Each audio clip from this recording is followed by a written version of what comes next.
श्रोते हो नमस्कार. आपण ऐकताय स्नेहालयाचं लोकमाध्यम रेडिओ नगर 90.4 FM. आवाज तुमचा हक्काचा आवाज. आणि मी अनु आहे तुमच्यासोबत. नगर डायरी या कार्यक्रमामध्ये श्रोते हो खूप मनापासून स्वागत. आज आपण सगळेजण गुरुपौर्णिमा अर्थात ज्याला व्यासपौर्णिमा असंही म्हटलं जातं ती साजरी करतो आहोत. आणि त्यानिमित्तानं आज आपण अशा एका व्यक्तीसोबत चर्चा करणार आहोत की जे आपल्या अहिल्यानगरचेच आहेत. पेशानं सर वैद्य आहेत, आयुर्वेदाचार्य, व्याख्याते, गोसेवक आणि अध्यात्म अभ्यासक देखील आहेत. गेल्या 20 वर्षांपासून स्वामी कृष्णानंद आयुर्वेदालय या ठिकाणी सर्वसामान्य व्याधींपासून ते जटिल व्याधींपर्यंत आयुर्वेद चिकित्सा आणि रुग्णसेवा ते देत आहेत. आपल्या नगर शहरातील हार्टबीट हॉस्पिटल या ठिकाणी आयुर्वेद विभागामध्ये सुद्धा कार्यरत आहेत. शिक्षण क्षेत्रात गेली 11 वर्ष पूर्व प्राथमिक शाळा चालवण्यामध्ये ते हातभार लावत आहेत. आता पालवी शिशुविहार लहान शाळेपासून CBSE मराठी संलग्न माध्यमिक शाळेपर्यंत त्यांचा प्रवास सुरू आहे आणि यातून अनेक विद्यार्थी त्यांच्याकडून घडत आहेत. आयुर्वेद, शिक्षण, गोसेवा, भारतीय संस्कृती, सनातन परंपरा, अध्यात्म या विषयांवर त्यांनी विविध शैक्षणिक, सामाजिक आणि धार्मिक व्यासपीठांवर अनेक व्याख्यानं, प्रवचनं देऊन समाज प्रबोधनाचं महत्त्वपूर्ण कार्य केलं आहे. आजही करत आहेत. गोसेवेविषयी विशेष आस्था ते जपत आपल्या आयुर्वेदालय परिसरामध्ये त्यांनी गोशाळा उभारून गोसंवर्धन आणि गोसेवेचं कार्यही सातत्यानं सुरू ठेवलं आहे. आयुर्वेद, शिक्षण, गोसेवा आणि अध्यात्म यांचा सुंदर समन्वय साधत निरोगी, संस्कारित आणि मूल्याधिष्ठित समाज निर्मितीसाठी ते कार्य करतात. आणि आज आपण त्यांच्याशी गुरुपौर्णिमेनिमित्त नगर डायरी या कार्यक्रमामध्ये संवाद साधणार आहोत. आज आपण त्यांचं नगर डायरी या कार्यक्रमामध्ये खूप मनापासून स्वागत करूयात. सर, तुमचं स्टुडिओमध्ये आणि या शोमध्ये खूप मनापासून स्वागत. खूप खूप धन्यवाद.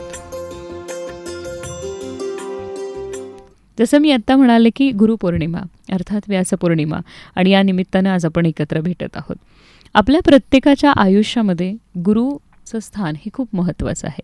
अगदी प्रत्येकाच्या बालपणाकडे जर आपण वळलो, अगदी आपल्या लहानपणी जर वळलो तर आई ही आपली सगळ्यांची पहिली गुरु आहे. सर, गुरुपौर्णिमेनिमित्त, व्यासपौर्णिमेनिमित्त पहिला प्रश्न मी असाच विचारेन की गुरूंचं महत्त्व आपल्या आयुष्यामध्ये किती महत्त्वाचं आहे? आपण त्यांचं स्मरण एका श्लोकाने करूयात. गुरुर्ब्रह्मा गुरुर्विष्णू गुरुर्देवो महेश्वरा गुरुसाक्षात परब्रह्म तस्मै श्री सद्गुरवे नमः. मनुष्य जन्माचं आपल्याकडं वैशिष्ट्य असं सांगितलं जातं की इतर जे प्राणी आहेत त्या प्राण्यांमध्ये फक्त विशिष्ट भोगण्यापुरता जन्म त्यांना मिळालेला असतो. पण मनुष्य जन्माला एक विशिष्ट बुद्धी, त्याच्या क्षमता या खूप विस्तारलेल्या असतात की त्याला काहीतरी जाणणं, अधिक जाणणं आणि अधिकाधिक जाणून या पूर्ण सृष्टीच्या निर्मितीच्या मागे असलेली जी ईश्वरीय शक्ती आहे तिला जाणणं हे खरं मनुष्य जन्माचं उद्दिष्ट आपल्या शास्त्रात सांगितलेलं आहे. मग तिथंपर्यंत जाण्याचा प्रवास हा शिकण्यातूनच होतो, जाणण्यातून होतो. मग जन्माला आल्यावर सुरुवातीला तुम्ही आत्ता म्हणालात तसं पहिलं गुरुपद हे आईकडं जातं. म्हणजे आपल्याला चालायला, बोलायला, जेवायला किंवा काही संस्कारांसह कुटुंबामध्ये प्रशिक्षण मिळतं आईकडून, वडिलांकडून, आपल्या शाळेमध्ये मिळतं आपल्या शिक्षकांकडून. तर हे सगळे त्या त्या ठिकाणी महत्त्वाचं स्थान असलेलं एक एक टप्पा आपण गाठत जातो. पण ज्या वेळेला एक आपण म्हणूयात की लौकिक आपलं जे काही आयुष्य आहे इतर प्राण्यांच्यापेक्षा, की आपण ज्याला म्हणूयात की फक्त एक चाकोरीबद्ध आयुष्य, की बाबा मी फक्त माझ्या स्वतःपुरता विचार न करता मी स्वतंत्र हे सृष्टी कशी निर्माण झाली आणि मी नेमका कोण आहे, या सृष्टीच्या मागं कोण आहे, इथंपर्यंत आपला विचार जावा असं आपलं शास्त्र जे सांगतं त्याचा उल्लेख वारंवार सगळीकडं येत असतो. आणि त्या दृष्टिकोनातनं जेव्हा आपलं चिंतन चालू होतं तेव्हा या गुरुपदाचा विचार आपल्याला सद्गुरू या अर्थाने करावा लागतो. सत म्हणजे सच्चिदानंद, जी मूळ शक्ती आहे की ज्या शक्तीच्या माध्यमातून या सृष्टीची निर्मिती झाली आहे, त्या सच्चिदानंद स्वरूपाचं जे व्यक्त रूप आहे की जे आपल्याला तुमच्या आमच्यासारखं माणूसपणामध्ये किंवा मनुष्य देहामध्ये आपल्याला ज्यांना बघायची संधी मिळते असं ते ईश्वरीय तत्व म्हणजे सद्गुरू. आणि आपल्याला तुम्ही कितीही पुस्तकं वाचली, कितीही पांडित्य मिळवलं, कितीही ज्ञानी असल्याचा स्वतःचा भाव जरी असला तरी जोपर्यंत सद्गुरू आपल्या आयुष्यात असत नाहीत तोपर्यंत आपल्याला ती अनुभूती किंवा ती प्रचिती येत नाही, हे आपल्या शास्त्रामध्ये अगदी अधोरेखित करून किंवा अगदी मराठीत म्हणायचं तर शुद्ध ठणकावून सांगितलेलं आहे की अगदी सद्गुरूंशिवाय पर्याय नाही. म्हणजे ज्ञानेश्वर माऊलींपासनं सर्व संत तेच मुद्दे अधोरेखित करतात. नक्कीच. भारतीय संस्कृतीमध्ये आपल्या गुरुपौर्णिमेचं फार महत्त्व आहे, तर ते कसं तुमच्या दृष्टीने कसं आहे? भारतीय संस्कृती ही मुळामध्ये मनुष्यता, माणुसकी धर्म ही शिकवणारी आपली संस्कृती आहे.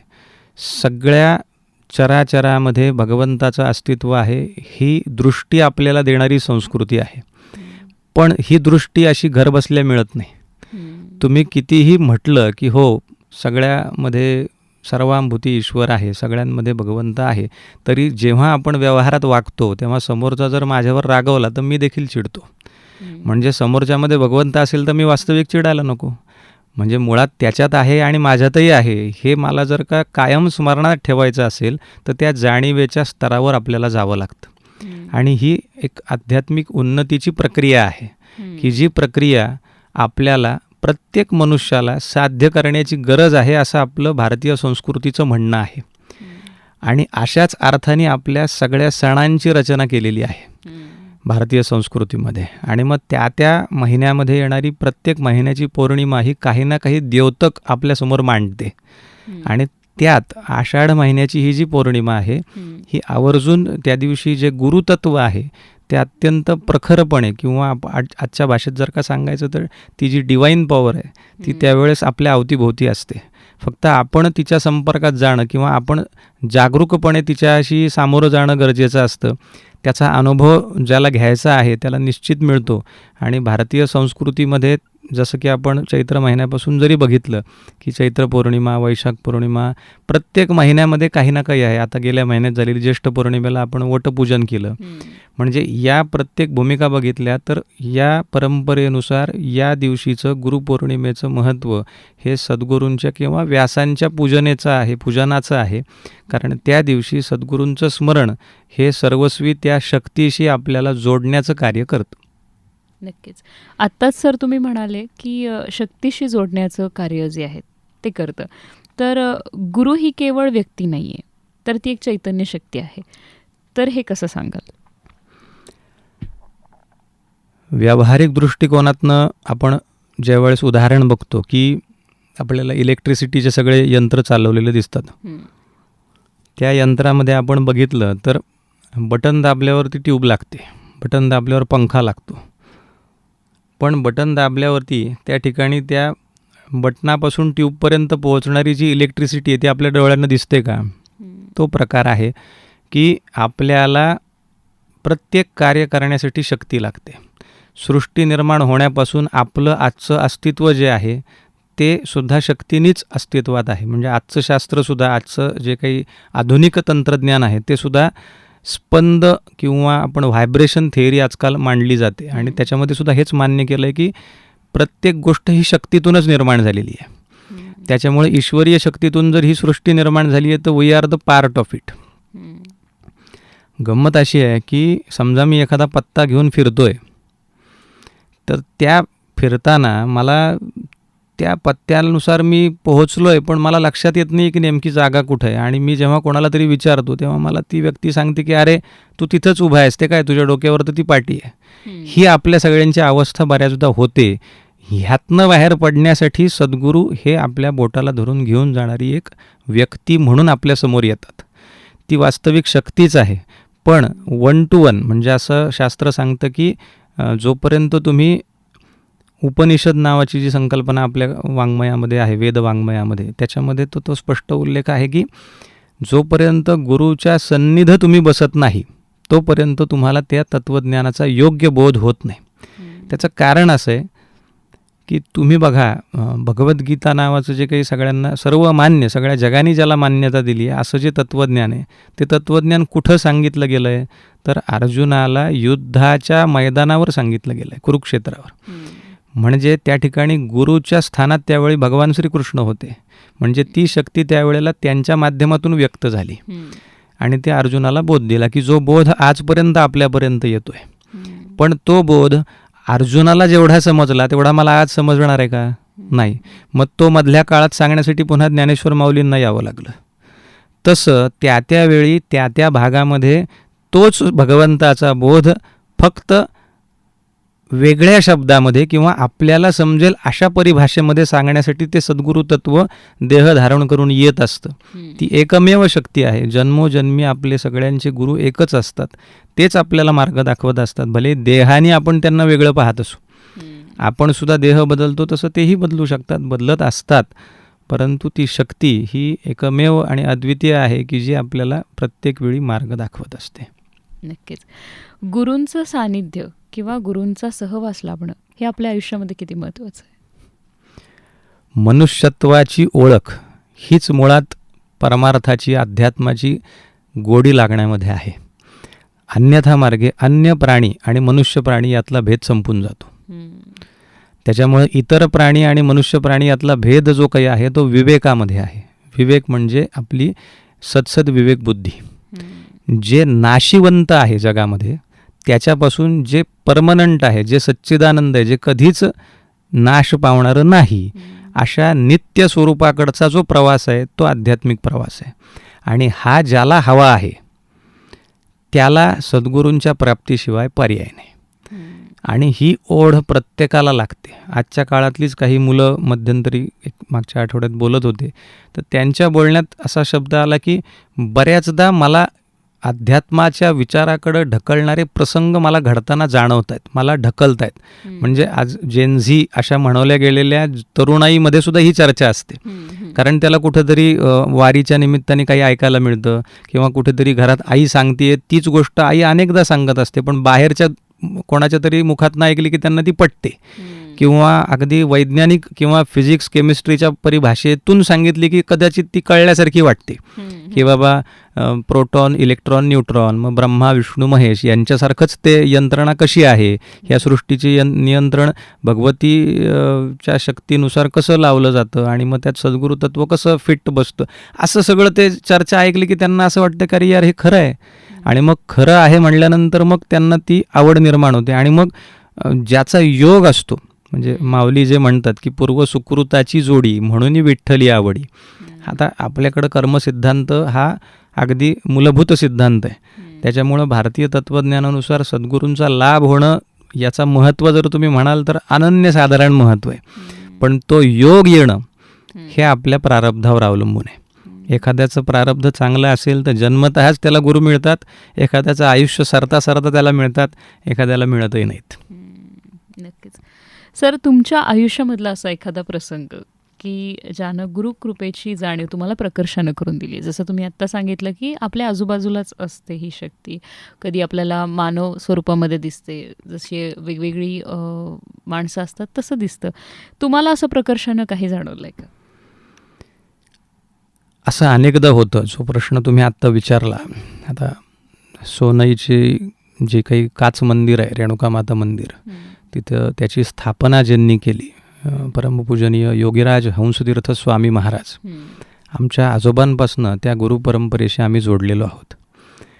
आणि मग आम्ही लहान असल्यापासून त्या ठिकाणी जातो. आमच्या महाराजांच्या सान्निध्यात आम्ही राहिल्यामुळं काही ना काही त्यानुसार अनुष्ठान, उपासना, सेवा चालू असते. आजोबा करत होते, वडील करत होते, आम्ही ते पाहून करतो, आमची मुलं ते पाहून सुरू केलेलं आहे. आणि मग असा प्रश्न विचारला जातो की अरे तुम्ही एवढं सगळं करता मग तुम्हाला काहीतरी अनुभव असेल ना. पण खरं सांगायचं झालं तर ज्या वेळेला तुम्हाला अडचण येऊ पाहतीये त्याच वेळेला सद्गुरू अशी काहीतरी व्यवस्था करतात की अडचण दूर होतीये. म्हणजे खरं सांगायचं तर खूप मोठी अडचण यायला आणि त्यावेळेला काही गोष्ट अशी घडायला की अडचण आपल्यापर्यंत पोहोचत नाही किंवा ती कमी तीव्रतेने त्रास देते, असंच अनेकदा घडतं.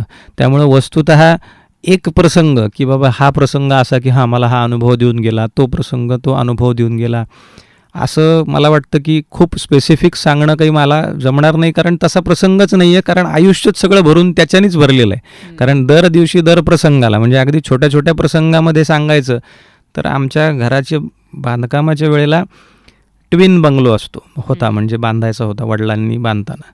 तर वडिलांचं आमच्या भूमिका त्याच्यामागची अशी होती की वडिलांचे मित्र म्हणाले, तू सांग तुला कोणता इकडचा पाहिजे का डावीकडचा का उजवीकडचा.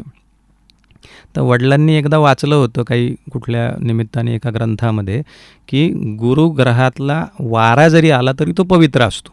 म्हणून गुरुग्रहाच्या दिशेने म्हणजे सोनईच्या दिशेने जो घराचा भाग आहे तो त्यांनी निवडला. म्हणजे इतका विचार वडिलांनी करून ठेवलेला, आजोबांनी केलेला की आता आम्ही त्याच्यात म्हणजे फक्त आनंद घेतोय त्या सगळ्या परिस्थितीचा असं म्हणायला हरकत नाही. नक्कीच. असं म्हटलं जातं की आयुष्यात गुरु करावेत. आता गुरु करावे म्हणजे काय, नेमकं काय? हा छान प्रश्न आहे. गुरु करावेत याबद्दल खूप संभ्रम समाजामध्ये आपल्याला पाहायला मिळतो.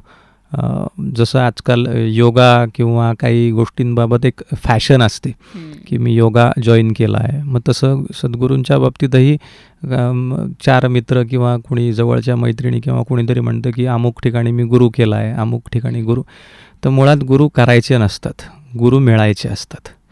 आणि गुरु तुम्हाला वरत असतात. गुरु तुम्हाला शोधत येत असतात किंवा तुमचा शोध आणि त्यांचा शोध हा कधीकधी योगायोगाने एकत्रही येत असतो. म्हणजे तुमचीही ती आर्तता वाढत असते की आपल्याला काहीतरी मार्गदर्शन हवं आहे आणि त्यांचीही आर्तता असते की अरे आपल्याला हे ज्ञान कुठंतरी द्यायचं आहे. आणि ही आर्तता जुळून ज्या क्षणी येते म्हणजे ते एक ट्युनिंग ज्या क्षणी जुळतं त्या क्षणी तो आपल्याला अलार्मिंग सिच्युएशन ती येते आणि आपल्याला ती जाणीव होते की हेच आपलं स्थान आहे. आणि असं अनेकांच्या बाबतीत झालं आहे. कारण योगायोग असा की व्यवसायाच्या दृष्टीने जरी वैद्यकीय व्यवसाय असला तरी आवड असल्यामुळं, लोकांना माहिती असल्यामुळं बरेच जण याविषयी चर्चा करतात. आणि असा मला आनंद वाटतो सांगायला की ज्या व्यक्तीच्या ज्या आवडीच्या गोष्टी आहेत, म्हणजे श्रद्धास्थान प्रत्येकाचं वेगळं असतं, तर त्याच्या श्रद्धेनुसार त्याला सद्गुरूंच्या स्थानावर जोडण्याचा योग आम्हाला म्हणजे या निमित्ताने माझ्या नशिबामध्ये होता. आणि तो मी योग अनेकांचा पाहिला. म्हणजे आमच्या वाडवडिलांच्या पुण्याईने आम्हाला तर प्राप्त झालेच, पण आजूबाजूच्या अनेकांना त्या गुरुस्थानाशी, म्हणजे असं नाही की बाबा मी ज्या ठिकाणी गुरुमंत्रित आहे किंवा अनुग्रहित आहे तिथेच तुम्ही हा कधीच विषय नव्हता. कारण गुरूंचं स्थान असं असतं की गोड पदार्थ आवडतो तो प्रत्येकाला एकच आवडतो असं नाही आहे. कोणाला जिलबी आवडेल, कोणाला श्रीखंड आवडेल, कोणाला गुलाबजाम आवडेल. तसं त्या सद्गुरूंच्या सान्निध्याची जी चव आहे ती प्रत्येकाला वेगळी भासू शकते. मग ज्याला ज्या परंपरेमध्ये आवडतं तिथं त्यांनी जोडलं जावं ही प्रेरणा. आणि आत्ता जसं तुम्ही म्हणालात की सद्गुरूंना किंवा त्या ठिकाणी त्यांना सद्गुरू प्राप्त होणं, सद्गुरू मिळणं ही प्रक्रिया मी प्रत्यक्षात बघितली आहे. कारण संसारातल्या अडचणी कधीकधी कोणाकोणाला त्रास देतात, कोणाकोणाला पारमार्थिक अभ्यासाची एक जिज्ञासा असते. दोन्ही प्रकारे गुरुकडे आकर्षित लोक होतात.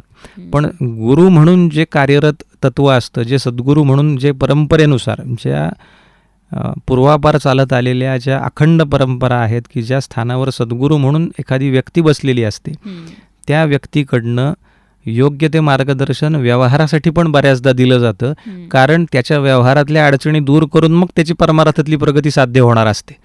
पण मग ते त्या शिष्याला त्याच्या अनुग्रह त्याला दिल्यानंतर एकदा का त्याला आपलं म्हटलं की त्याला सगळ्याच प्रकारे ते निवृत्त करतात, सगळ्याच गोष्टी त्याच्या दूर होतील यासाठी ते प्रयत्न करतात. पण याचा अर्थ असा नाही की शिष्याने त्याच्याकडं प्रयत्न करायचेच नाही आहेत. शिष्याचा 1 पाऊल गेला तर गुरुकडनं 10 पावलं टाकले जातात, असं अध्यात्म मार्गातलं सांगणं आहे आणि तसा अनुभव पण आहे. नक्कीच. माणसाला गुरूंचं स्मरण कधी होतं तुमच्या दृष्टीनं? माणसाला गुरूंचं स्मरण व्हायला म्हणजे अगदी लौकिक अर्थानं म्हणाल तर जो श्रद्धावान आहे, ज्यानं सद्गुरूचा जो अंकित झालेला आहे त्याला अखंड स्मरण असतं. पण ज्याला अजून सद्गुरूंची प्राप्ती व्हायची आहे अशी जर परिस्थिती असेल तर त्या व्यक्तीला ती आर्तता निर्माण होण्याकरता काहीतरी प्रसंग घडावा लागतो. म्हणजे अनेकदा असं बघायला मिळतं की माझ्या आयुष्यामध्ये एक वैवाहिक आयुष्यामध्ये असेल किंवा शैक्षणिक क्षेत्राच्या बाबतीत असेल किंवा आर्थिक संदर्भात काही असेल, जेव्हा अडचण येते ती अडचण मग कुठं विचारायचं, बाबा मी सगळे प्रयत्न करून थकलो आहे आणि मग मी आता काय करू, अशा वेळेला काही जण अशा स्थानांपाशी जातात. मग त्यांना तिथे मार्ग सांगितला जातो. मग त्या मार्गातनं ते मोकळे होतात आणि मग त्यांना भाव निर्माण होतो की अरे मग असं असेल तर मग आपल्याला आता ह्या स्थानाशी कायम जोडलं पाहिजे, कारण आपल्याला यांनी अडचणीतनं सोडवलं आहे.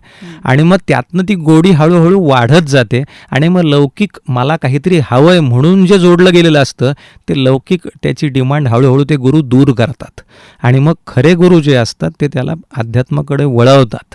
आणि मग त्याची व्यवहारातली जी आसक्ती म्हणूयात आपण, म्हणजे अगदी टिपिकल शब्द आसक्ती, पण आजच्या काळामध्ये मी, माझं, मला हा विषय त्याचा कमी होत जातो आणि हे खऱ्या गुरूंच्या बाबतीमध्ये आपल्याला झालेलं दिसतं. नक्कीच. सध्याच्या काळामध्ये किंवा आत्ताच्या प्रत्येकाच्या धकाधकीच्या लाईफस्टाईलमध्ये गुरु प्रत्येकाचा वेगवेगळा असू शकतो. प्रत्येकाचा जरी गुरु वेगळा असला तरी सुद्धा गुरु मार्ग दाखवणार आहे, मार्गदर्शक आहे. तर तुमच्या दृष्टीने सध्याच्या काळामध्ये जे आपण चित्र पाहतोय, समाजामध्ये जे चित्र पाहतो आहे किंवा घटना पाहतो आहे, घडामोडी पाहतो आहे, ते जर समोर ठेवलं तर प्रत्येकाचे गुरु काय मार्गदर्शन देत आहेत, काय मार्गदर्शक दाखवत आहेत, का ते कुठेतरी चुकत आहेत, भरकटत आहेत? काय वाटतं तुम्हाला? सद्गुरूंच्या बद्दल आपण काहीतरी बोलणं की बाबा ते चुकतायत किंवा भरकटतायत हे अत्यंत चुकीचं होईल. सद्गुरू हे कधीच या म्हणजे समाजामध्ये चुकीचा संदेश कधीच देऊ शकत नाहीत. जे सद्गुरू असतात, जे खरोखर त्या परंपरेशी जोडलेले असतात, ते परिपूर्ण अशा पद्धतीच्या भगवंताशी एकरूप झालेले असतात. जे सच्चिदानंद मूळ स्वरूप आहे त्याच्याशी एकरूप झालेले असतात. तुम्ही आजची जी परिस्थिती समाजातली पाहताय, ज्याविषयी तुम्ही एक चिंतन आत्ता मांडलं की बाबा सगळं अस्वस्थ करणारं कुठंतरी आपल्याला दिशा भरकटली आहे का काय अशी शंका वाटावी अशी व्यवस्था पण आपल्याला बघायला मिळतं. पण तुम्ही जर अगदी फार नाही तर 1000 वर्षाचा इतिहास आपण जर का काढून बघितला तर काही दिवसांनी अशी आक्रमणं आपल्या अवतीभोवती झालेली आहेत. अशी अस्वस्थता आपल्याला वेळोवेळी बघायला मिळालेली आहे. आणि ती अस्वस्थता येणं आणि पुन्हा ती गोष्ट जागेवर येणं, पुन्हा असं आहे ना की आत्ता म्हणजे जर आपण पारमार्थिक आता चर्चा करतोय तर पारमार्थिक विषय आपण हा पारमार्थिक पद्धतीनेच बघितला पाहिजे. आणि मग त्या दृष्टीने बघितलं तर हे कलियुगाचं जे आत्ताचं वर्णन पूर्वी करून ठेवलेलं आहे त्याच्याशी हे अगदी संलग्न सगळं चित्र आहे. त्याच्यामुळं सद्गुरूंचं सांगणं हे मूळ तत्वाशी जोडलेलं आहे. ते आपल्या सगळ्यांना अंतर्मुख व्हायला सांगतायत आणि अंतर्मुख जो होईल तो व्यक्ती कधीच चुकीचा वागणार नाही. आणि तो एक व्यक्ती नाही तर अशा परंपरेशी जोडलेले अनेक व्यक्ती ज्या वेळेला त्या पद्धतीने वागायला लागतील तेव्हा सगळ्या परंपरा शेवटी त्याच दिशेने जातील जी माणुसकीची दिशा असेल. त्याच्यामध्ये मनुष्यत्व आणि त्या ईश्वरीय शक्तीला मानणं आणि आपल्या भारतीय परंपरेमध्ये कुठल्याही सद्गुरूंना तुम्ही शरण जरी गेलात तरी त्यांचं मूळ तत्व हे वेदांकडेच जातं आणि आपल्या भारतीय संस्कृतीला मानणारे असे जे असतात तेच खरे सद्गुरू आपल्याला योग्य तत्वच दाखवतात. ते अद्वैत तत्वज्ञानापेक्षा वेगळं कुणीही सांगू शकत नाही. आणि तसे सांगणारे जर असतील तर मी तिथं शंका व्यक्त करेल, कारण तसं सांगणारा जो नसतो तो कदाचित त्या पदावर चुकीनं बसलेला असेल किंवा काही त्या ठिकाणी गैरप्रकार असू शकतो. पण सद्गुरू हे अद्वैताचीच बाजू मांडणारे असतात, त्याच्यामुळे त्याच्यात गैर कधी असणं शक्य नाही. नक्कीच. आज प्रत्येकाच्या मनामध्ये कुठेतरी मानसिक अस्वस्थता दडलेली आहे. कुठल्या ना कुठल्या कारणामुळे ती जाणवते. मानसिक अस्वस्थता माणसाची आणि गुरूंचं स्मरण, गुरूंची साधना, गुरूंचं ध्यान याचा परस्पर कसा संबंध आहे? सगळ्यांच्या मनामध्ये असलेली जी मानसिक अस्वस्थता आहे ती प्रकर्षाने आपल्या आजूबाजूला तुम्हाला पण आठवत असेल तर बघायला मिळाली ती कोविडच्या काळात. कारण त्या काळात सगळे एकाच जागी बसून होते आणि अतिशय मानाची अशी अस्वस्थता आणि वेगवेगळे नको ते विचार करणं अशा पद्धतीची भूमिका अनेकांची आम्ही जवळून पाहिली. ॲज अ वैद्य डॉक्टर म्हणून आमच्याकडे रुग्ण म्हणून अनेक जण ही तक्रार करायचे. तर या सगळ्या आंदोलनांचा विचार आपल्याकडे आयुर्वेदामध्ये सुद्धा दिलेला आहे की मनाची स्थिती कशी अभ्यासावी आणि अध्यात्मशास्त्रातही त्याचा विचार दिलेला आहे. तो त्रिगुणांच्या आधारे दिलेला आहे. मनाचे 3 गुण सांगितलेले आहेत, सत्व, रज आणि तम. आपल्या शरीरामध्ये जसे आयुर्वेदानुसार वात, पित्त, कफ 3 दोष असतात तसे मनामध्ये 3 गुण सांगितलेत, सत्व, रज, तम. आता या प्रत्येक गुणाचं आपापलं वैशिष्ट्य आहे. त्यामुळं सत्वगुण हा आपल्याला चांगल्या आणि सत किंवा आपण म्हणूयात की कर्तव्य पूर्ण करणाऱ्या, धर्माधिष्ठित, समाजाला हितकर, परोपकार करणाऱ्या भावनांच्या प्रेरणा आपल्याला देतो तो सत्वगुण. जो आपल्याला चुकीच्या पद्धतीने वागवतो किंवा आपल्याला केवळ स्वार्थाचा विचार करायला भाग पाडतो किंवा स्वतःचं भागवण्याचाच फक्त विचार करायला भाग पाडतो, तो रजोगुण सांगितला आहे. आणि जो माझं भागेल की नाही ह्याचा विचार न करता दुसऱ्याला केवळ त्रासच द्यायचा किंवा जे चांगलं चालू आहे ते कसं बिघडेल असं मी पाहतो, असं जर भावना एखाद्याची होत असेल तर तो तमोगुण आहे. आता या सत्व रजतमाच्याच रहाटगाडग्यामध्ये प्रत्येकजण आपण गुंतलेलो आहोत. आपलं शास्त्र सांगतं आणि अनुभव जर का आपण घेतला तर हे सत्य आहे, त्रिवार सत्य आहे की त्रिगुणांच्या पलीकडे आपलं अस्तित्वच नाही आहे. मग या त्रिगुणांच्या भूमिकेमध्ये जेव्हा तुम्ही सद्गुरूंना बघता तेव्हा तुम्हाला जर आरती माहिती असेल दत्तगुरूंची, आपण त्रिगुणात्मक त्रयमूर्ती दत्त हा जाणा, तर त्या ठिकाणी त्या त्रिगुणांच्या स्थितीच्या पलीकडची स्थिती किंवा सगुण निर्गुणाच्या स्थितीचं वर्णन करताना त्या त्रिगुणांनी युक्त किंवा त्रिगुणांवर अधिष्ठात म्हणून जी देवता आहे ती सद्गुरू सांगितलेली आहे. गुणांवर नियंत्रण. आणि आत्ता आपण आरंभाला जो श्लोक म्हटला, गुरुर ब्रह्मा गुरुर विष्णू गुरुर देवो महेश्वर, म्हणजे गुरु हे तत्व ज्या वेळेला काही निर्माण करतं तेव्हा त्यालाच आपण ब्रह्मतत्व म्हणतो, ते काहीतरी चालवतं तेव्हा त्यालाच आपण विष्णू तत्व म्हणतो, आणि जेव्हा ते काही गोष्टीचा विनाश करतं तेव्हा त्यालाच आपण शिवतत्व म्हणतो. हेच तत्व आहे आणि तेच परब्रह्म पण आहे की जे या सृष्टीच्या मुळाशी आहे.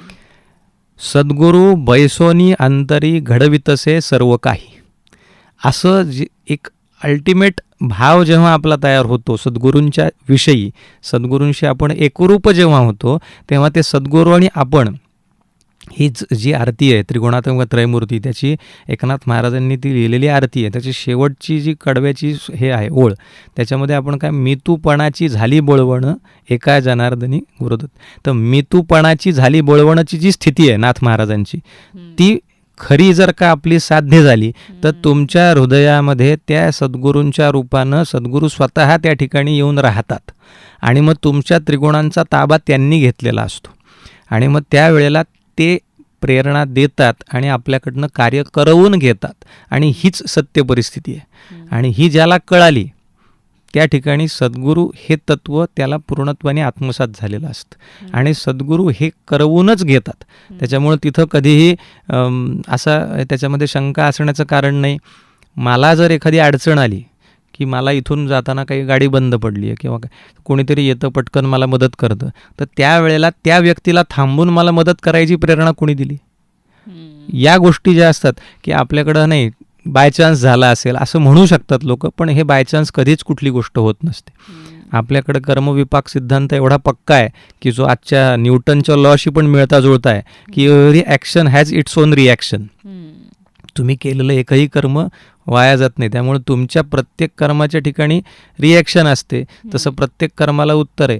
आणि या ठिकाणी आपण सद्गुरूंच्या स्थानाशी जर का एकरूप झालो तर त्या ठिकाणी त्या कर्माशी आपला संबंध संपतो आणि मग त्याचं सगळं श्रेय सद्गुरूंकडे जातं आणि ते चांगल्यात चांगलं कार्यच आपल्याकडून करून घेतात. आणि जे शरीराचे देहाचे भोग आहेत त्या एका बाजूला संपवून आपल्याला त्याच्यापासून निर्लेप ठेवतात. हा एक खूप मोठा अध्यात्माचा विषय आहे की जो कदाचित सामान्य व्यक्तीला कदाचित तो तितका लगेच पचनी पडत नाही किंवा लगेच समजत नाही. त्याच्यामुळं कधी कधी असं बऱ्याच जणांना वाटतं की अरे हे खूप जड आहे, आपण तिकडं नको जायला. पण मला असं वाटत नाही, हे खूप गोड आहे.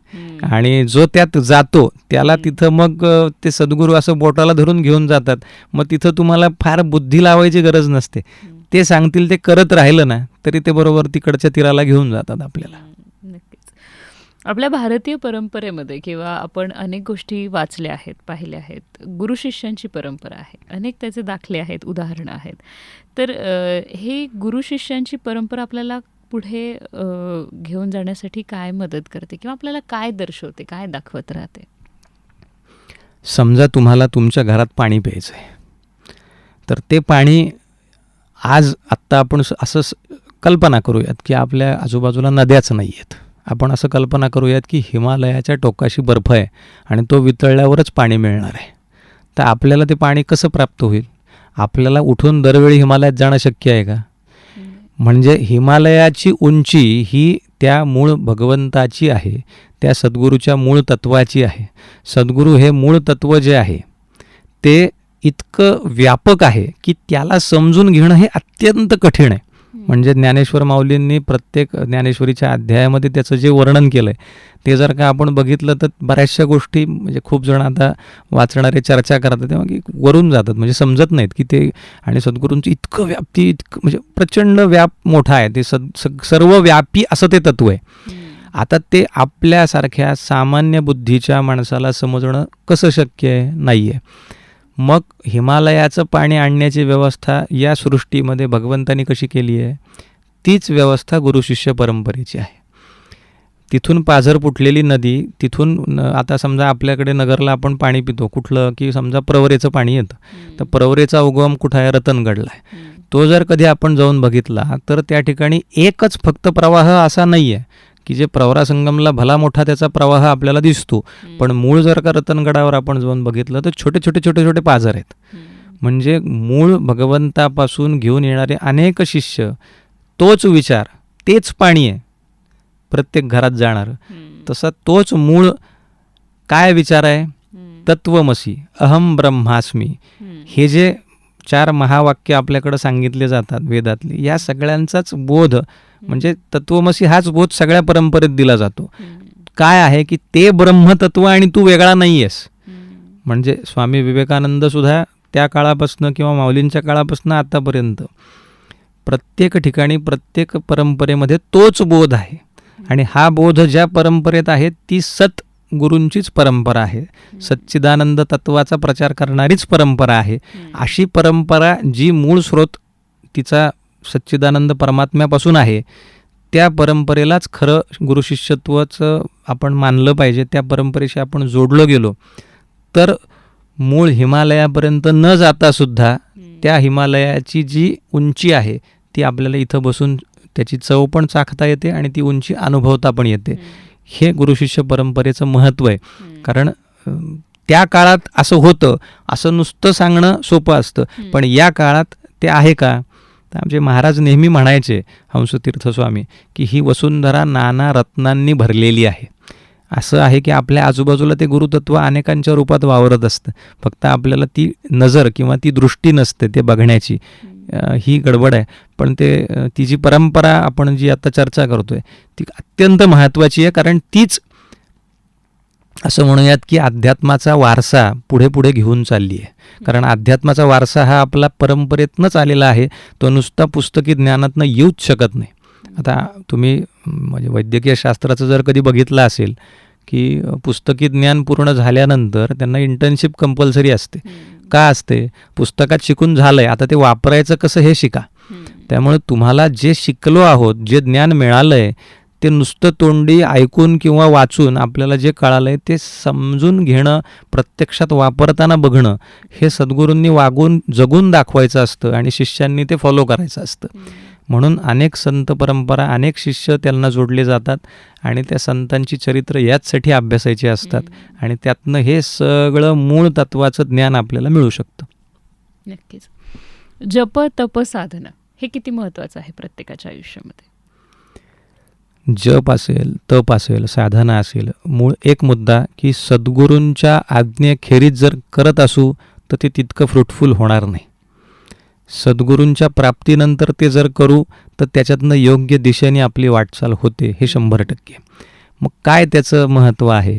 समजा मला इथून मुंबईला जायचं आहे, तर मुंबईची मी गाडी पकडली, समजा बसमध्ये बसलो आहे, तर बसमध्ये बसून मी मुंबई आली, मग बस सोडणार आहे का बसला धरून ठेवणार आहे? बस सोडणार आहे, कारण माझ्या स्थानावर मला पोहोचलं आहे, नंतर ती बस माझ्या आत्ता उपयोगाची नाही आहे. तर जप असेल, तप असेल, साधना असेल, जे काही तुम्ही त्याला नाव द्या, प्रत्येक गोष्ट हे एक माध्यम आहे सद्गुरूंच्या मूळ तत्वाचा अनुभव घेण्यासाठी केलेली ती व्यवस्था आहे. मग जप करणं सद्गुरूंच्या आज्ञेनुसार त्यांनी सांगितलेल्या मंत्राचा त्यांनी दिलेल्या संख्येने तुम्ही जर केला तर तुम्हाला ते त्या डेस्टिनीपर्यंत घेऊन जातात. तप असेल ते सुद्धा तुम्हाला, आता या प्रत्येकामध्ये काही डिफरन्शिएशन आहे. म्हणजे उदाहरणार्थ माझी क्षमता जी आहे की इयत्ता 5वीच्या विद्यार्थ्याला तुम्ही 12वीचं पुस्तक वाचायला दिलं तर त्याची गडबड होते. तसा त्याच्यामध्ये भेद आहे. त्याच्यामुळे त्याला एखाद्याला जप देऊनही त्याचं सगळं होतं, एखाद्याला अधिक तप करावं लागतं, एखाद्याला अजून वेगवेगळ्या प्रकारची व्रतवैकल्य करावी लागतात, कारण त्याच्या चित्तावरती काही उपलेप चढलेले असतात गेल्या काही जन्मांचे, काही कर्मांचे, आणि सद्गुरू त्याला त्याच्या कर्माप्रमाणे त्याच्या चित्तावरचे मळभ दूर करतात. त्याचं चित्त लखलखीत होण्यासाठी जी सेवा आवश्यक आहे ती त्याच्याकडनं करून घेतात, आणि मग त्या जपतप साधनेतनं त्याचं चित्त एकदा का लखलखीत झालं की त्याच्यात भगवंताशिवाय, सद्गुरूंशिवाय दुसरं रिफ्लेक्शन कुठलं येऊच शकत नाही. नक्कीच. आरोग्य, अध्यात्म आणि त्याचबरोबर गुरुपौर्णिमा याबद्दल जर आपण बोलायचं ठरवलं तर याचा एकमेकांशी किंवा परस्परांशी काय संबंध आहे? आरोग्य आणि अध्यात्म याचा खूप जवळचा संबंध अशा अर्थाने आहे की आरोग्याच्या बाबतीमध्ये आमच्या आयुर्वेदामध्ये एक खूप छान व्याख्या दिलेली आहे की समदोषः समाग्निश्च समधातू मलक्रियः प्रसन्नात्मेंद्रिय मनः स्वस्थ इत्यभिधीयते. म्हणजे ज्याच्या शरीरामध्ये दोष धातू मल समप्रमाणात आहेत आणि ज्याची इंद्रिय आणि मन प्रसन्न आहे अशी व्यक्ती स्वस्थ आहे असं म्हणावं. आता आजच्या काळात जर का तुम्ही बघितलं तर सायकोसोमॅटिक डिसऑर्डर्स म्हणजे शारीर आणि मानस दोन्ही स्तरावरती असणारे आजार खूप जास्त प्रमाणात आहेत. त्याच्यामुळं 80% आजार जर का मानस आणि शारीर या कॉम्बिनेशननी जर का डेव्हलप होणारे असतील, हार्डली 5% शारीरिक आजार असतात, एक 10-15% मानसिक आजार असतात, आणि 80 ते 85% आजार हे शारीर मानस अशा स्वरूपाचे आहेत. आणि मग अशा स्थितीमध्ये शरीराची तुम्ही कितीही निगा राखली तरी देखील मानस स्तरावरती असणारा आजच्या काळातला स्ट्रेस, आजच्या काळामध्ये असणारी धावपळ, आजच्या काळामध्ये असणारे वेगवेगळ्या प्रकारचे आकर्षणाचे बिंदू, म्हणजे साधं उदाहरण की मोबाईलवरती असणारे रील्स, दर क्षणाला दर मिनिटाला आपण नुसते स्क्रोल करताना बघा, एका मिनिटापेक्षा कोणाला बघायचं नसतं, आणि त्या एका मिनिटात एक भावना, समजा काहीतरी दयापूर्ण भावना असलेला व्हिडिओ असतो, तो जातो आणि एकदम कर्कश असा व्हिडिओ समोर येतो, आणि तो जातो नंतर परत काहीतरी येतो. ही जी आंदोलनं आहेत ना, ही तुमच्या मनाला अस्थिर करतात, आणि ती अस्थिरता शरीरामध्ये असणाऱ्या वातदोषाला ट्रिगर करते, आणि तो तुमचा वातदोष शरीरामध्ये एका दोन महिन्यामध्ये, 4 महिन्यामध्ये फार परिणाम कदाचित करणार नाही, पण महिनोन्महिने, वर्षानुवर्ष जर ते तसंच सुरू राहिलं तर it will definitely harm your body, आणि मग मानस स्तराचे परिणाम शरीरावर दिसायला लागतात. याचं अजून एक उदाहरण देतो की समजा एखाद्याला ताप आला, तर ताप आलेल्या स्थितीमध्ये त्याला जर का कोणी सांगितलं की अरे तुझं आवडीचं गाणं लावलं टेपवर मोठ्याने, तो म्हणतो अरे नको, मला ऐकावं असं नाही वाटत आहे, कारण त्यावेळेस त्याचं मन प्रसन्न नसतं. म्हणजे शरीर आणि मन कसं कनेक्ट आहे ते मी सांगतोय. आणि दुसरा प्रसंग समजा घरात घडला की एखाद्या दुर्दैवाने जवळच्या व्यक्तीची एखादी दुर्घटना घडली आहे, मन दुःखी झालेलं आहे, अशा प्रसंगात जर तुम्ही त्याला सांगितलं की चल पटकन जेवायला बस, भूक लागलेली आहे का नाही ह्याचंही त्याला भान नसतं, कारण मन त्यावेळी विषण्ण असतं. म्हणजे मन आणि शरीर हे एकमेकांशी प्रचंड घट्ट जोडलेलं आहे. आपल्या शास्त्रानुसार, आयुर्वेद शास्त्रानुसार शरीर हे पंचमहाभूताचा शरीर, म्हणजे जो आपला देह आहे त्याच्या आतमध्ये असलेली इंद्रिय, त्याच्या आतमध्ये मन, बुद्धी, अशा वेगवेगळ्या प्रकारे ते एक शृंखला त्याची तयार आहे, आतमध्ये ते एकमेकांना जोडलेलं आहे. आणि मग शरीराची निगा राखायची असेल तर मनाची न राखता ती शक्यच नाही आहे. आणि म्हणून अत्यंत महत्त्वाचा बिंदू आहे की आरोग्य आणि अध्यात्म याचा प्रचंड मोठा संबंध आहे. तुम्ही जर का फक्त अध्यात्माचा विचार न करता मी माझं शरीर एवढाच विचार करत राहिलात तर त्याला काही मर्यादा आहे. विशिष्ट मर्यादेनंतर शरीराचे तुमचे कितीही तुम्ही प्रयत्न केला तरी शरीर काही ना काही विकारग्रस्त व्हायला लागतं, आणि त्यावेळेस मनाची अस्थिरता वाढते, आणि मग त्यावेळेस आपण टिकू शकत नाही या सगळ्या आपल्या आजच्या काळाच्या ओघामध्ये. आणि मग अशा स्थितीमध्ये मनाला स्थिरता जर मिळाली तर 100% ती शरीराला आरोग्यदायी असते, मनाला स्थिर ठेवणारी असते, आणि आपल्याला सगळ्याच बाजूनी एका वेगळ्या उंचीवर घेऊन जाणारी असते. म्हणजे हा निश्चितपणे एक महत्त्वाचा बिंदू आहे की मग ह्या सगळ्यासाठी काय असावं. तर असं सांगितलं गेलं आहे, आता माझी जी सद्गुरूंची परंपरा आहे ती परांबिका उपासना आहे, म्हणजे भगवतीची उपासना. म्हणजे जसं परब्रह्म उभे आपण म्हणतो की विटेवर परब्रह्म हे सगुण रूपात पांडुरंगाच्या रूपात पंढरपूरला जसं आहे, त्या परब्रह्मानीच रामदास स्वामींना श्रीरामाच्या रूपात दर्शन दिलं आहे. त्याच परब्रह्मानी अन्य संतांना त्या त्या भावात त्यांच्या वेगवेगळ्या इष्टदेवतेच्या रूपात दर्शन दिलं आहे. तसं परमपूजनीय योगीराज हंसतीर्थ स्वामींना त्यांच्या सद्गुरूंची आज्ञा होती की नाथ परंपराच आहे, परंतु तुम्ही परांबिका उपासना करायची आहे, कुलदेवतेची उपासना करायची आहे. तर त्यांनी त्यावेळेपासून तो जो साधनेचा भाग सुरू केला, त्याच्यामध्ये कुलदेवतेची आई जगदंबा रेणुका मातेची उपासना त्यांनी आरंभ केली आणि त्यांनी त्या परांबिका उपासनेच्या स्थानावरती जे निर्गुणाचं जे सगुणाचं दर्शन प्राप्त झालं, त्यानंतर सगुण रूपात आई त्यांच्यासाठी प्रगट झाली, ती स्थापना सोनईला त्यांनी केली. त्यानंतर त्यांचं अनेक प्रकारचं वाङ्मय आपल्यासाठी उपलब्ध आहे. त्या वाङ्मयातला मुद्दा तुम्हाला सांगायचा आहे की त्याच्यामध्ये देवी भागवत नावाचं जे पुराण आहे, श्रीमद देवी भागवत, त्या पुराणाच्या 9व्या स्कंदावरचा एक ग्रंथ महाराजांनी लिहिला आहे. जसं श्रीमद भागवताच्या 11व्या स्कंदावरती एकनाथ महाराजांनी एकनाथी भागवत लिहिलं, तसं या देवी भागवताच्या 9व्या स्कंदावर हंसतीर्थ स्वामींनी शक्ती सामर्थ्य परांबिका उपासना हा ग्रंथ लिहिला. तर त्या ग्रंथाचं जेव्हा आपण चिंतन करतो त्यावेळेला हा जो काही विषय आहे की आपल्याला उत्तर मिळण्यासाठी आपण जे शोधतोय, म्हणजे आरोग्य, मन, त्याची स्थिरता, मग सद्गुरू कोण, तर त्याच्यात असं स्पष्टपणे दिलेलं आहे की त्या देवी भागवत असं सांगतं की तुमची कुलदेवता ही तुम्हाला योग्य गुरुपर्यंत पोहोचवू शकते. तर स्वामी नेहमी असं सांगायचे की सद्गुरू आणि भगवती हे तसं बघायला गेलं तर वेगळं तत्त्व नाही आहे, कारण ती शक्तीच आहे दोन्ही ठिकाणी. पण भगवती ही उपासना घेणारी आहे अनेक कुळांपासून आणि तुमच्या अनेक पिढ्यांपासून. तिची जर तुम्ही योग्य सेवा केली आणि सद्गुरू जर तुम्हाला मिळालेले नसतील आणि तुम्ही तिच्या चरणी जर प्रार्थना केली की मला आई योग्य सद्गुरू मिळू दे, तर ती व्यवस्था ती करते. आणि त्या माध्यमातून आपली ही व्यासपौर्णिमा, गुरुपौर्णिमा खरी सार्थकी लागेल जर आपण आपल्या कुलदेवतेला वंदन केलं. कारण पौर्णिमा हे देवीचं, भगवतीची पण तिथी सांगितली जाते आणि ही विशेषत्वाने गुरूंची तिथी आहे. आणि त्या दिवशी जर तुम्ही चिंतन केलं, जर सद्गुरूंची प्राप्ती झालेली असेल आणि सद्गुरूंचा ध्यास तुम्ही त्या दिवशी केला, तर निश्चितपणे त्या तत्वाचा अनुभव आल्याशिवाय राहणार नाही. आणि ज्यांना सद्गुरूंची प्राप्ती झाली नाही आहे पण तो भाव आहे, त्यांनी आपल्या कुलदेवतेला शरण जावं. निश्चितपणे ती कुलदेवता त्यांना योग्य मार्ग दाखवेल असं मला वाटतं. नक्कीच. आज सर आपण गुरुपौर्णिमेनिमित्त, व्यासपौर्णिमेनिमित्त एकत्र आहोत. तुमच्या दृष्टीनं गुरुपौर्णिमेची व्याख्या काय आहे?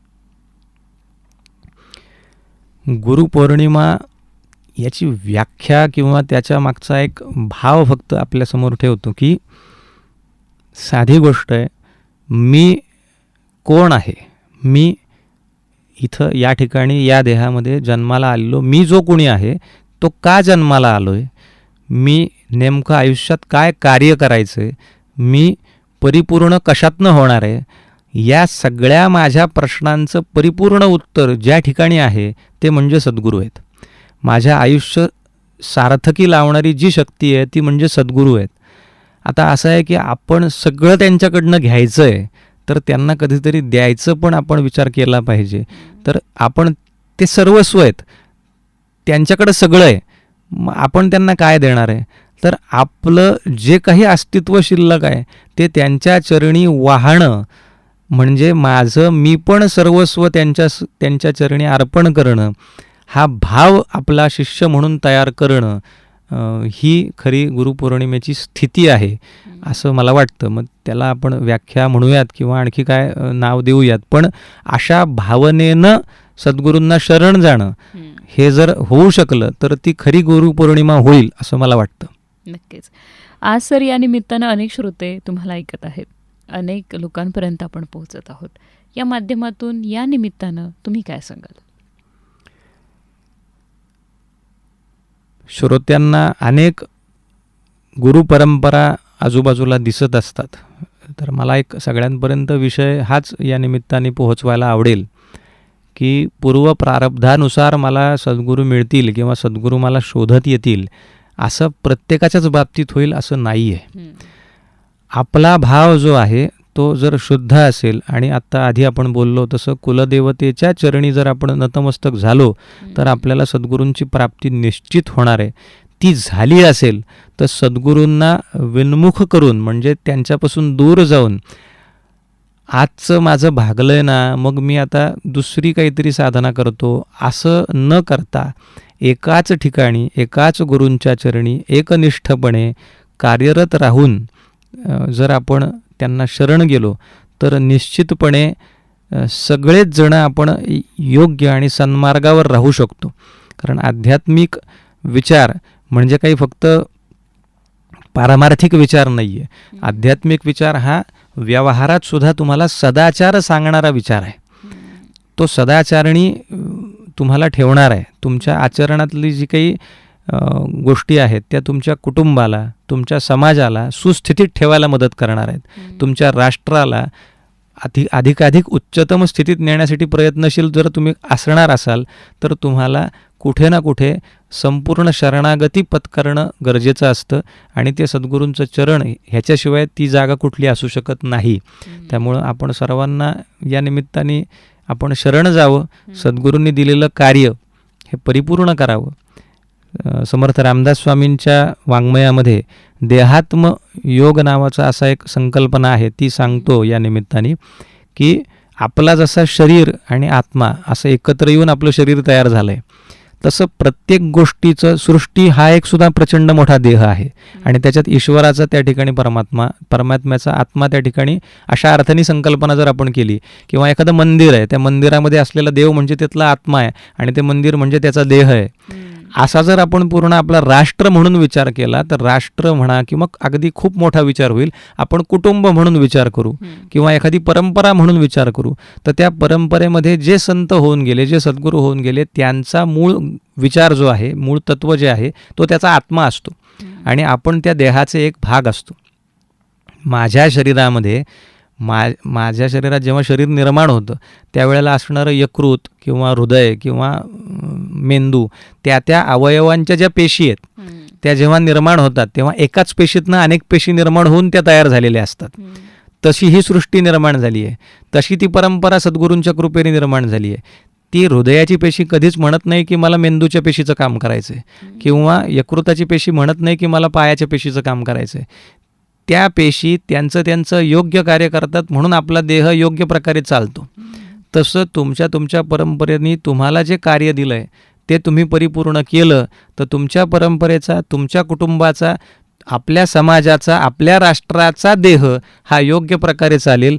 कारण स्वधर्म, स्वतःचं कर्तव्य उत्तम प्रकारे करणं हेच सगळ्या सद्गुरूंचं सांगणं आहे आणि तोच मतितार्थ मला असं वाटतं की सर्वांनी फॉलो करावा आणि त्यानुसार गुरुपौर्णिमेचं हे जे काही औचित्य आहे ते साध्य करावं असं मला वाटतं. आज सर तुम्ही गुरुपौर्णिमेच्या निमित्तानं स्नेहालयाच्या रेडिओनगर केंद्रात आलात आणि या माध्यमातून खूप चांगल्या पद्धतीनं हा एक छान संगम जो आहे तो घालून दिलात आणि गुरुपौर्णिमेचं एक छान मार्गदर्शन जे आहे ते केलं, त्याबद्दल तुमचे खूप मनापासून आभार सर. खूप धन्यवाद.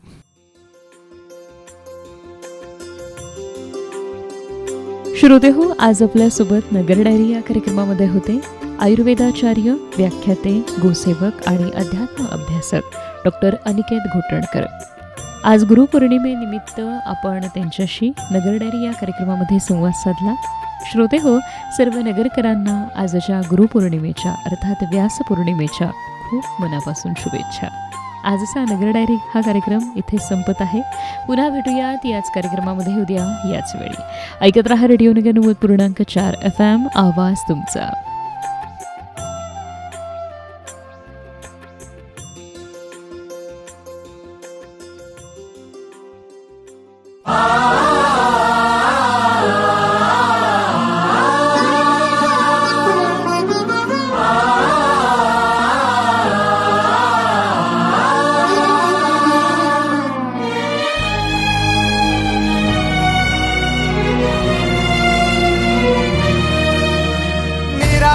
गुरु गुरु रे निर्गुण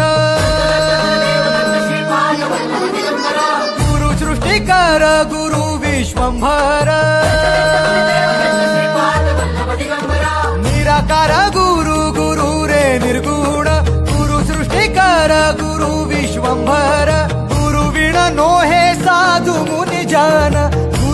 साहू कैसे जीवन, गुरु बिन नाही नर नारायण, गुरुचरिताचे कर पारायण. गुरु बिन नाही नर नारायण, गुरुचरिताचे कर पारायण.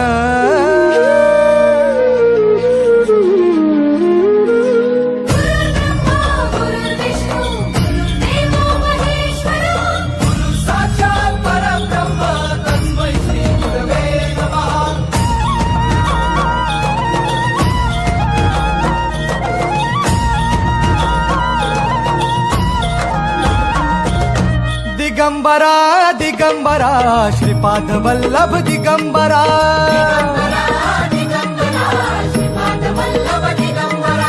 प्रथम अवतार दत्त गुरूंचा जन्माला पिठापुरा.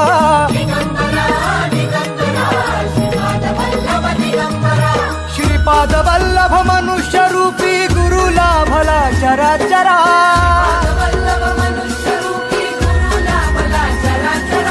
जय विजयी भव दिग्विजयी भव श्रीपाद वल्लभ दिगंबरा.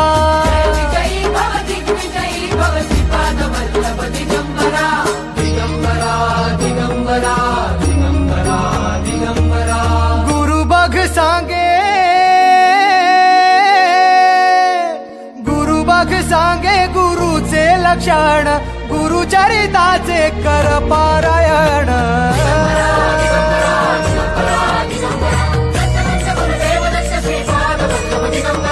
गुरु बघ सांगे गुरुचे लक्षण, गुरुचरिताचे कर पारायण.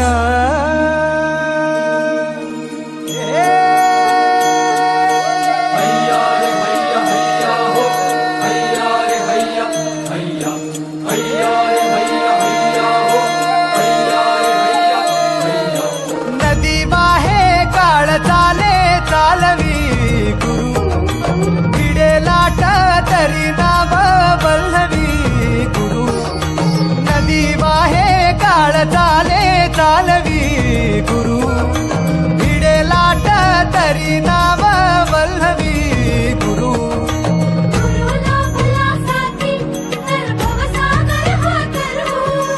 गुरु उभा पाठीशी तर भव भय चिंता हरू.